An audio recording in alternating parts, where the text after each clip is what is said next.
Assalamualaikum warahmatullahi wabarakatuh. Saya Joko Bensai dari kelas 4A. Jurusan Ilmu Komputer, Fakultas Ilmu Komputer di Universitas Dalam.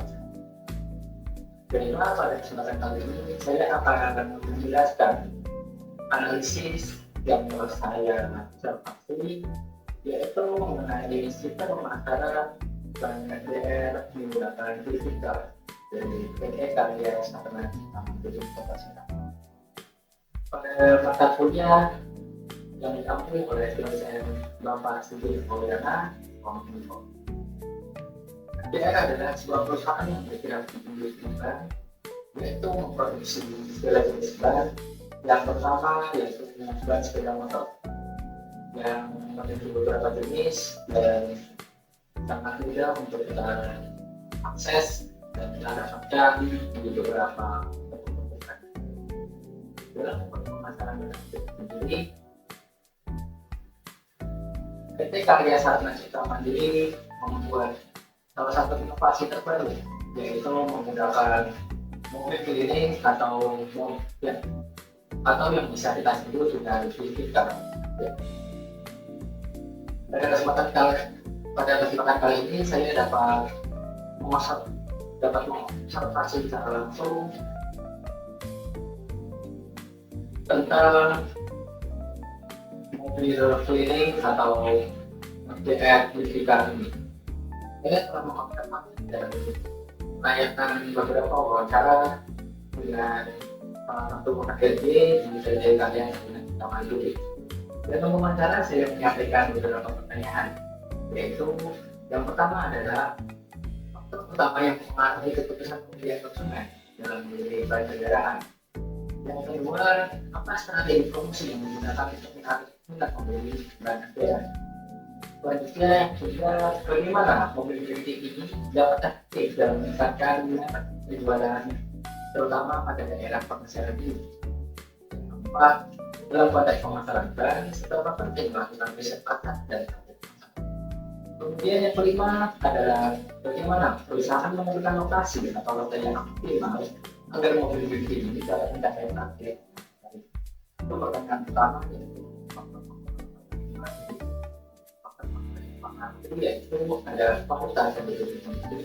Pokoknya cenderung banyak lama dan mampu akan dari konsiderasi dan kualitas dan material teknologi yang digunakan dapat dibuat ban menjadi kunci pelayanan. Kemudian ada target. Sesuai dengan kemampuan finansial konsumen, itu sangat mempengaruhi keputusan pembelian. Ini cenderung memperhatikan harga dan nilai yang didapatkan dari beberapa harga. Kemudian ada merek dan reputasi. Merek yang sudah dikenal lama dan memiliki reputasi yang baik seringkali menjadi kunci utama kalau dia memiliki percaya. Artinya itu bagian adalah kunci untuk menjual harga. Dan ada kenyamanan di berkendara. Ban yang bisa mengurangi getaran dan keisian saat berkendara sering menjadi pilihan untuk meningkatkan kenyamanan dalam berpengalaman berkendara. Dan yang terakhir, dari pertanyaan pertama ada kinerja ban. Aspek seperti traksi ban, kemampuan menahan beban, dan efisiensi bahan bakar juga menjadi pertimbangan. Ban dengan kinerja baik dalam hal pengereman dan kestabilan jalan basah atau licin seringkali menjadi pilihan.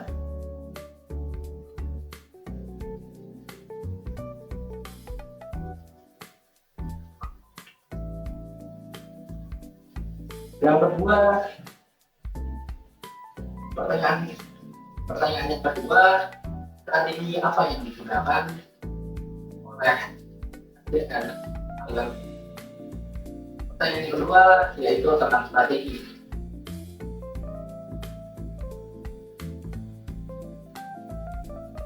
Kami melakukan banyak sekali promosi dari media sosial dan dari survei. Salah satunya yang kami gunakan adalah dengan mobil kita atau mobil keliling, di mana kami memasarkan produk utama promosi di tempat. Dengan adanya mobil ini, diharapkan yang pembeli banyak tidak akan meningkat. Nah, di samping kita memasarkan, kami juga menyediakan pemasangan ban di tempat sehingga memudahkan konsumen untuk mengganti ban dengan nyaman.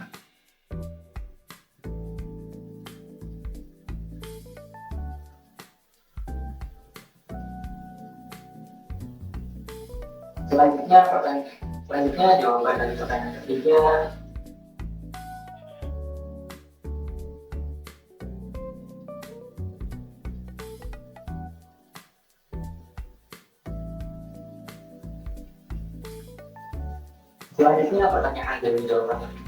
Selanjutnya jawaban dari pertanyaan ketiga, apakah mobil listrik bisa dapat efektif?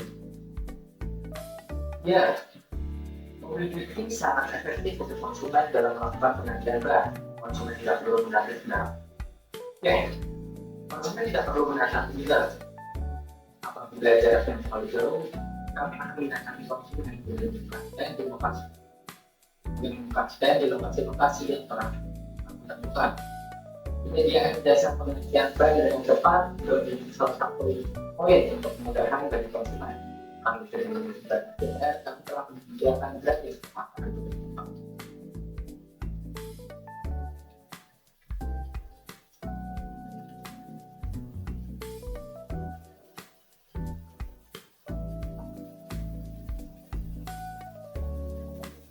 Selanjutnya pertanyaan keempat, berapa pentingkah melakukan riset pasar dan target pasar? Ya, ini sangat penting.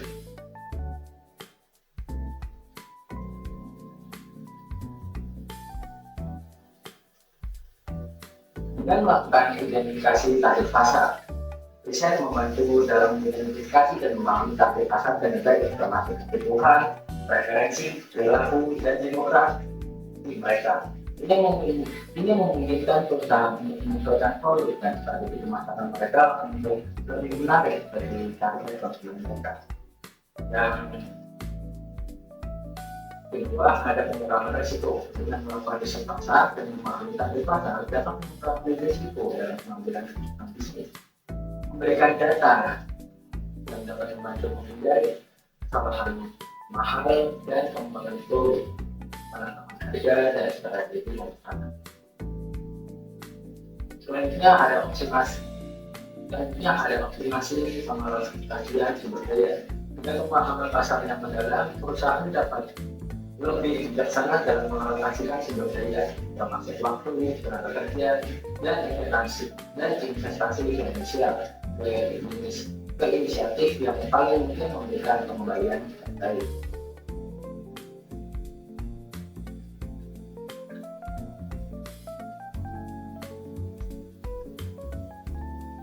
Yang terakhir, ada pertanyaan kelima, yaitu bagaimana pada PDR menentukan lokasi dengan strategis. Yaitu dengan menganalisa suatu tempat yang diinginkan dari kami untuk diberikan dan memiliki dan melihat berbagai faktor. Yang pertama ini sangat penting dalam melakukan pemetaan. Kedua, menentukan jadwal secara pasti agar tidak terus dalam pengertian dan hingga pengesahan, yaitu melihat situasi pasar atau peningkatan penggunaan SDM. Ya. Keempat, lokasi yang sudah diakses bagi konsumen, jalan yang tidak dicek, jalan yang mulus, lalu serta kondisi cuaca yang sampai. Selanjutnya ada presiden dan lokasi tempat agar tidak dilakukan seperti melakukan perizinan ke RT RW maupun pihak masyarakat. Selanjutnya ada kenyamanan dan keamanan bagi konsumen dalam melakukan pengerjaan ban di tempat yang aman dan tidak ada gangguan dari pihak legal maupun pihak yang tidak diinginkan. Selanjutnya yang terakhir yaitu dengan memanfaatkan event kegiatan itu sebagai peluang target pasar.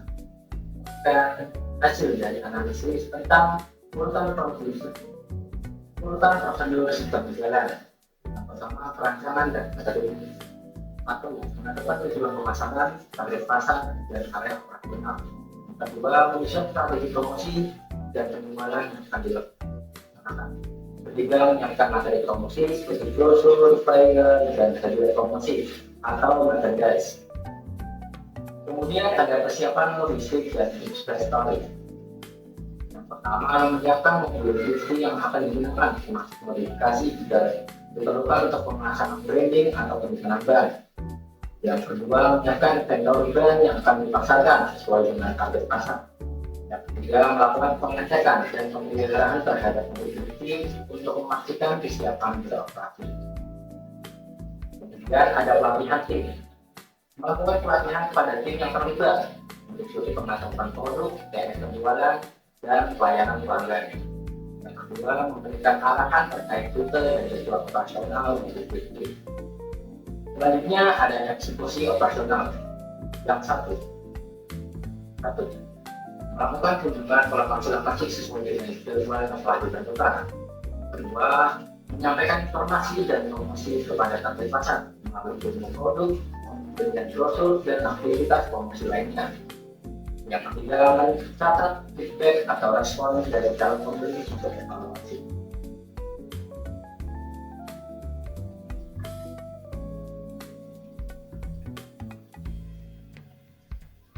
Selanjutnya ada penjualan dan pelayanan. Yang pertama, melakukan penjualan langsung di tempat dan menyelesaikan transaksi. Kedua, menyediakan pelayanan tambahan seperti pendampingan ban di tempat. Ketiga, mengumpulkan data kontak konsumen untuk memperluas kontak. Yang terakhir, ada evaluasi dan penyesuaian. Yang pertama, melakukan evaluasi terhadap hasil operasional termasuk penjualan, feedback pelanggan, dan efektivitas target pemasaran. Kedua, melakukan penyesuaian strategi atau operasional berdasarkan riset evaluasi.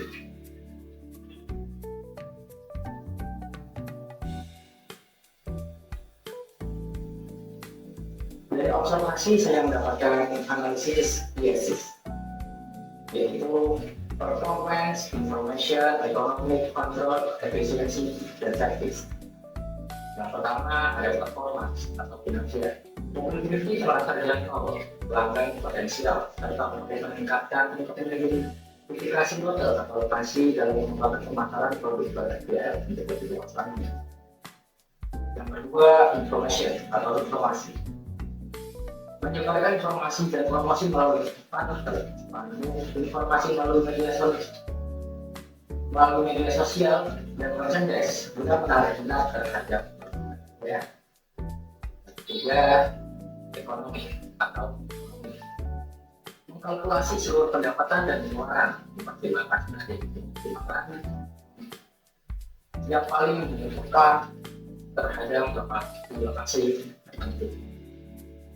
Keempat adalah memonitor aktivitas mobil bukti serta mempertimbangkan kualitas pelayanan produk terhadap konsumen dan kenyamanan konsumen. Yang kelima, efisiensi, yaitu evaluasi operasional mobil bukti termasuk rute, penjadwalan, dan penggunaan sumber daya. Terakhir, yang keenam adalah servis atau layanan. Menganalisis kualitas layanan yang diberikan termasuk layanan, kemudahan akses informasi, dan kepuasan pelanggan.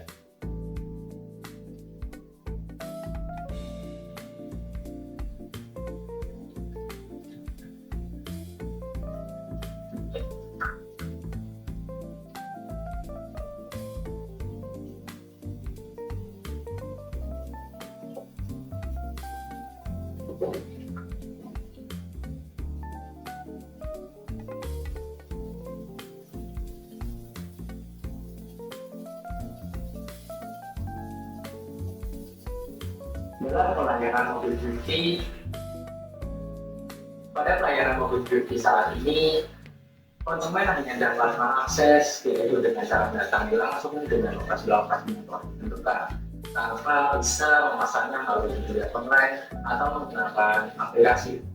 Nah, pada kesempatan kali ini, saya akan melakukan perancangan sistem aplikasi untuk memudahkan konsumen agar mereka bisa dapat transaksi atau pemasangan lebih dahulu melalui media sosial atau melalui platform digital. Yang pertama saya yang pertama setelah identifikasi yang pertama yaitu ada rancangan input, kedua output, rancangan proses, ada rancangan database, rancangan menu, rancangan jaringan, rancangan hardware, rancangan software, rancangan user interface, dan yang terakhir adalah rancangan kontrol atau rancangan terhadap user. Ini telah mendesain untuk beberapa rancangan, yaitu yang utama ada rancangan input. Rancangan input ini berisikan tampilan untuk melakukan presentasi saat akan software login ke dalam utama.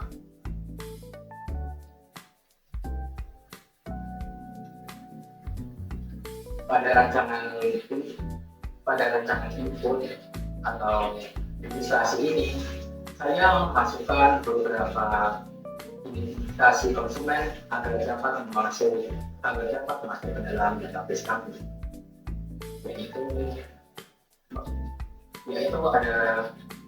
Yaitu konsumen diberi arahan untuk memasukkan nama lengkap, alamat domisili, memasukkan email yang aktif, kemudian membuat data sandi atau password, melaksanakan data login untuk membuat data sandi, lalu masukkan data ulang sandi atau password untuk mengkonfirmasi sandi yang akan didaftarkan. Kemudian ada tombol button yang berisikan daftar untuk melakukan registrasi. Dan paling bawah ada tombol berwarna biru yang bertuliskan lebih sekarang untuk keluar dari tampilan registrasi apabila konsumen telah memiliki akun. Selanjutnya ada tombol untuk melihat tampilan data sandi yang akan dimasukkan.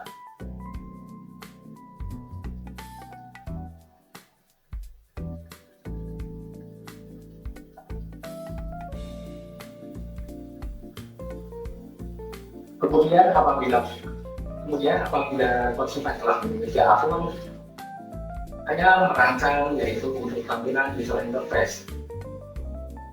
Pada tampilan awal, tampilan user interface adalah tampilan awal pertama kali saat pelanggan memasuki akses aplikasi, yaitu FDR di mobile. Aplikasi akan diminta untuk konsumen akan diminta melakukan login terlebih dahulu, yaitu konsumen diminta memasukkan email yang telah didaftarkan kepada mobil DNTV mobile. Yang kedua ada memasukkan password yang telah didaftarkan pula. Selanjutnya ada tombol login untuk memasuki menu utama pada aplikasi dan menyelesaikan pemesanan. Yang keempat ada tombol jual akun apabila konsumen belum melakukan registrasi atau mendaftarkan akun mereka.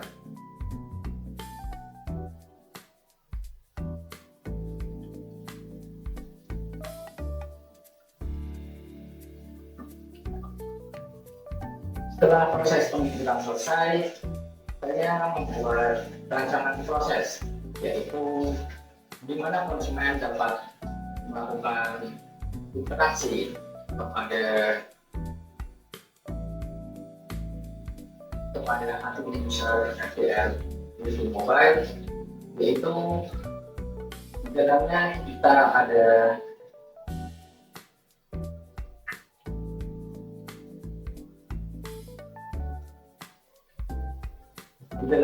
rancangan menu atau dekomposisi fungsi. Pada tampilan menu ini bertuliskan deskripsi FDR mobile menu. Pada rancangan menu atau tampilan utama pada aplikasi disediakan beberapa fitur.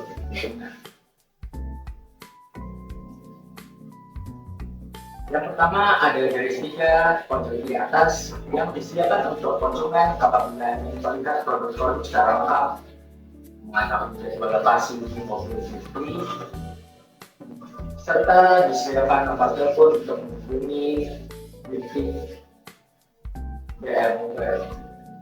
Dan ada tombol home untuk kembali ke menu utama. Selanjutnya ada fitur klik di sini. Tampilan klik di sini digunakan untuk melakukan pemasangan produk sesuai dengan kriteria atau jenis barang yang diinginkan. Selanjutnya, terdapat iklan media sosial dari banyak pihak untuk memperoleh informasi yang lebih untuk mendapatkan informasi yang lebih lanjut. Baiklah, selanjutnya adalah rancangan proses. Setelah konsumen melakukan pemilihan terhadap jenis brand pada tampilan yang pertama, konsumen diarahkan kepada tampilan berikutnya, yaitu tampilan pemesanan. Setelah memilih brand yang telah ditentukan pada tampilan menu, konsumen dapat menentukan jenis brand yang mereka inginkan, seperti pada gambar contoh yaitu tampilan brand CD4 dengan ukuran yang berbeda-beda. Konsumen juga dapat menentukan ukuran dan konsumen dapat menentukan di mana lokasi konsumen dapat mengambil brand yang akan mereka pesan. Dan selanjutnya konsumen dapat memilih juga brand yang mereka inginkan juga. Selanjutnya konsumen dapat memesan dengan melalui tombol pesan. Kemudian konsumen diarahkan pada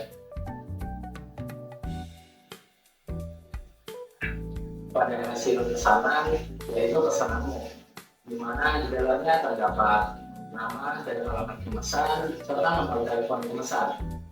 Dan juga ada jenis brand yang akan dipesan, ukurannya, tipe, kata, jumlah pesanan.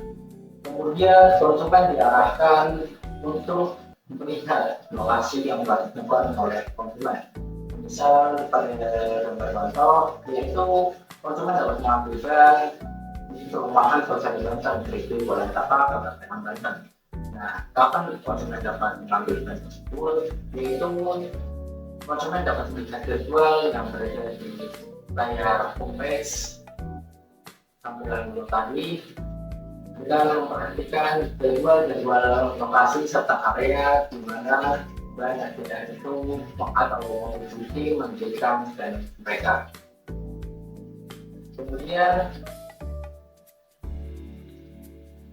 Kemudian terdapat harga atau nominal brand yang akan dipesan. Pada contoh, harga adalah 254.000. Selanjutnya, konsumen dapat membayar dengan mengklik tombol bayar.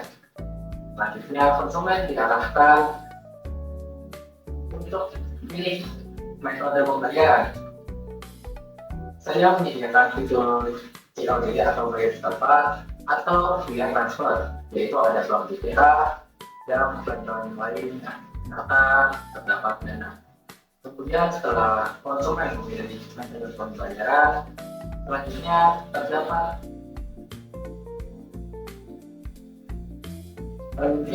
pesan pada pojok kanan bawah, yaitu COD pada tempat. Misal konsumen memilih untuk melakukan pembayaran secara COD.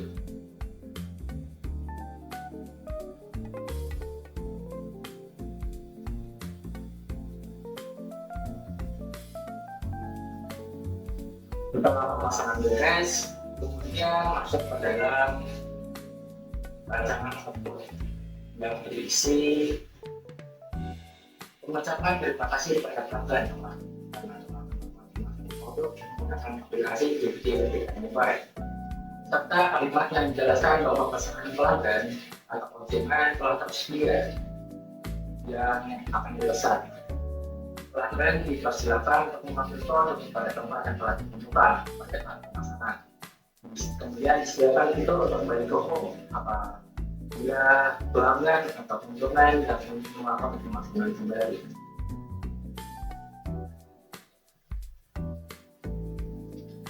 Selanjutnya ada rancangan database. Rancangan database di sini yaitu meliputi data pelanggan di aplikasi mobile dan data-data jenis brand yang telah disediakan di aplikasi mobile.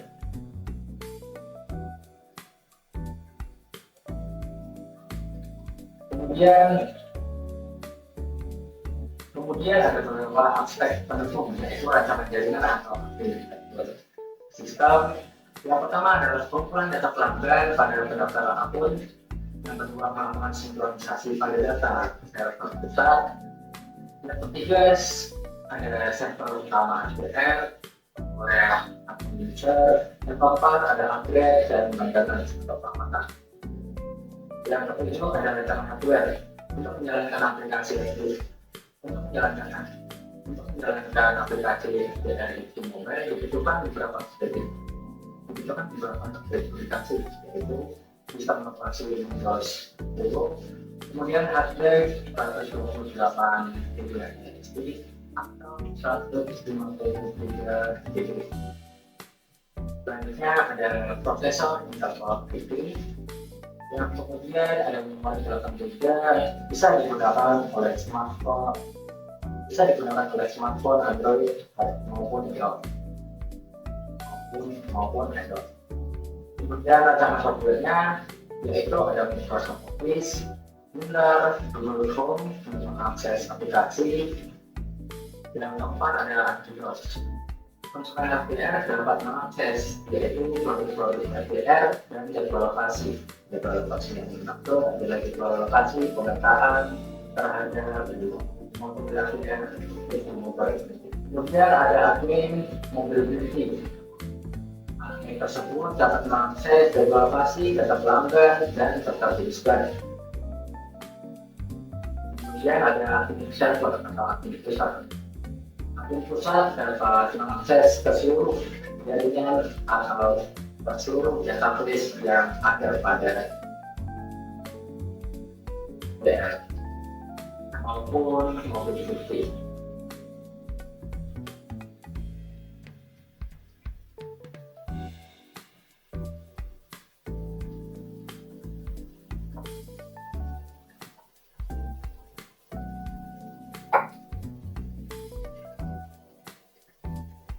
Mungkin dengan pembuatan tampilan desain terhadap rancangan sistem, saya masih membutuhkan banyak perbaikan dan pengembangan. Tetapi yang telah saya buat semoga dapat memudahkan konsumen dalam melakukan pemesanan jarak jauh, sehingga konsumen tidak perlu tiap saat datang ke tempat untuk melakukan pembelian ban atau pemesanan ban. Mereka dapat mengaksesnya melalui website ataupun media online. Kesimpulan yang dapat saya sampaikan yaitu pemasaran ban menggunakan mobil keliling merupakan strategi yang sangat efektif untuk meningkatkan jangkauan pasar dan memperkuat hubungan dengan pelanggan. Dengan fokus pada optimasi kinerja, penyampaian informasi yang efektif, pengolahan biaya, sistem kontrol yang kuat, efisiensi operasional, dan peningkatan kualitas pelayanan. Strategi ini dapat memberikan keuntungan kompetitif yang signifikan. Penting bagi perusahaan untuk terus mengevaluasi dan menyesuaikan strategi berdasarkan feedback pelanggan dan data operasional untuk memaksimalkan keberhasilan profit. Saran yang dapat saya sampaikan yaitu dalam upaya mempromosikan dan mempermudah layanan, perusahaan harus meningkatkan layanan online guna mempermudahkan konsumen dalam melakukan pemantauan lokasi, pemasangan serta pembayaran. Dengan adanya sebuah aplikasi pemasanan, mungkin akan lebih slow mempermudah konsumen dalam melakukan transaksi dan pengambilan yang di dalamnya berisikan informasi lokasi dan jadwal, status pembayaran, serta diskon yang secara lengkap atau detail. Sekian analisis sistem informasi yang dapat saya sampaikan. Kurang dan lebihnya mohon maaf. Wassalamualaikum warahmatullahi wabarakatuh.